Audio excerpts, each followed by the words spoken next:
Hello again, everybody. Mouse in the Falls here. Just a little progress update on my buggy. I've been busy with the drill. I've been busy working. That's why it's taken a while to get these holes drilled out. Weather has not been very nice. Had a few days of rain. And it's been real smoky out here with these wildfires going on.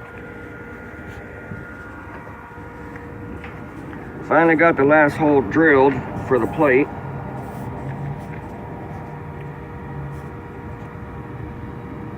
These holes are going to have washers put underneath to make up the difference between the two plates.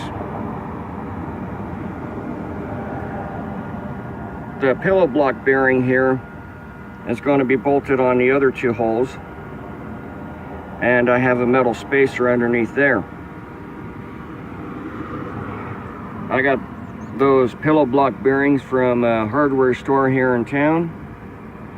The axle, the hubs, the lock collar right here, and that little 4-inch drum. I got those from GoPowersports.com, and I used the discount code REDBEARD. It's all lowercase with the space in there.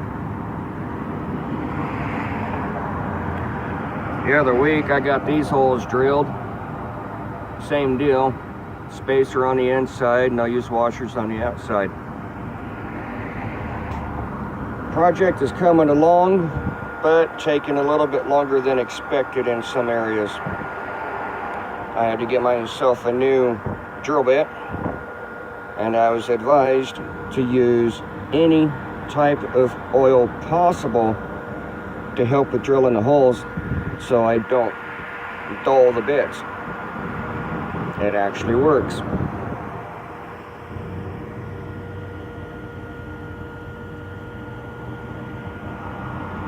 So let's go back inside for a reminder of what motor's going in here. Okay, now that we're back inside, it's a lot quieter. I don't know why there's so much traffic on the road today. Don't care. But anyways,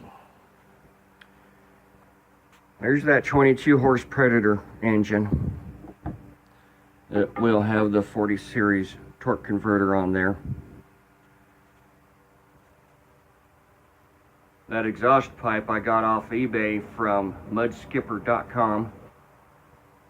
They use that as a performance pipe on their mud motors.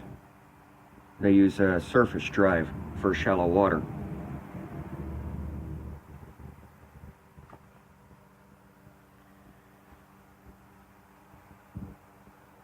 I still need to get a better fuel line for my engine. This little piece of plastic is real hard. It was a temporary to test the engine, make sure it's going to run. The Cushman Truckster gearbox right here. Crazy cat, get out of the way. This is the input side of the gearbox. And on the output side, I can pull that piece off and put a different hub on there by removing that nut, because there's a seal in here to keep the lubricants in. Then I gotta hook up the shift levers in order to make that work and keep my reverse. I'm going to build another buggy that's going to be bigger than this one I'm working on. That's where this transfer case is going to go. Well, gearbox / transfer case.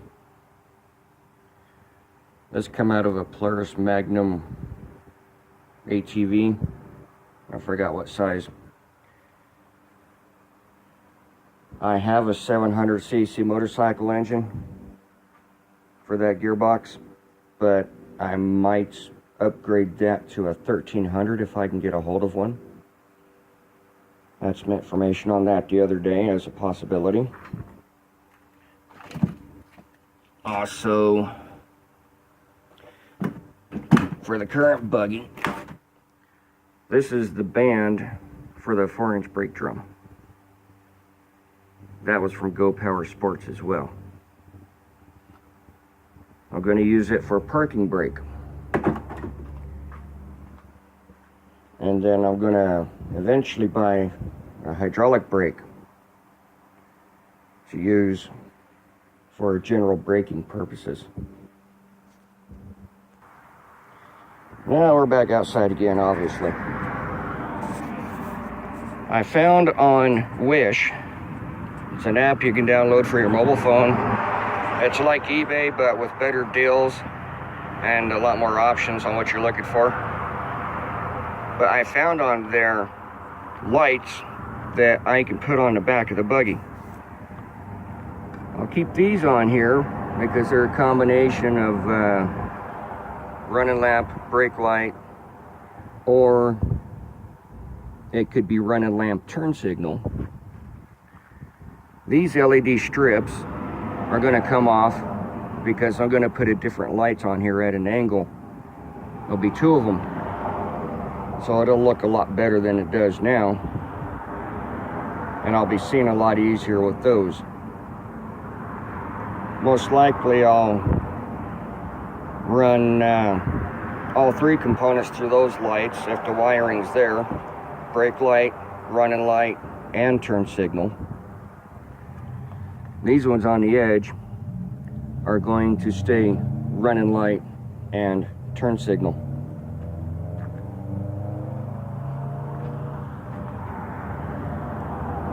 I'm not sure right now, but I also think I have to change the height of my hitch. I'll figure that out after I get the rear end in here and see where it sits.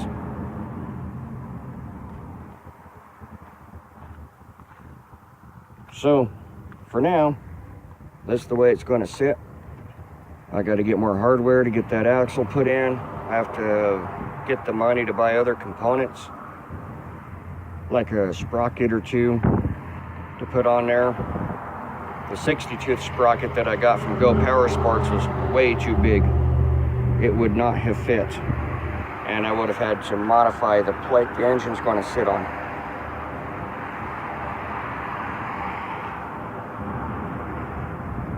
So I'm going to go smaller sprockets. Then I also have to have room for the disc brake on there. I have some ATV components that I might put up here on the front just to change what's here for the golf cart setup. But if I do, it might move the tires out by a few more inches. I'm not sure on that right now. I'll have to do some measuring and find out.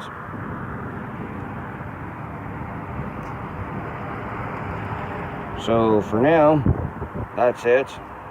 Stay safe out there. Keep working on your ideas. Have fun. Enjoy your time. You know, get the kids involved. Teach them how to build things. It's the best thing parents can do. And don't forget to check out Redbeard's Garage on YouTube. Cars and Cameras, Rather Be Welding, and what's the other guy? Macro Machines. They're excellent video sources for information on this kind of stuff. And they have their own projects and a lot of really great ideas. So, for now, Mouse in the Falls, signing off. I'll catch you next time.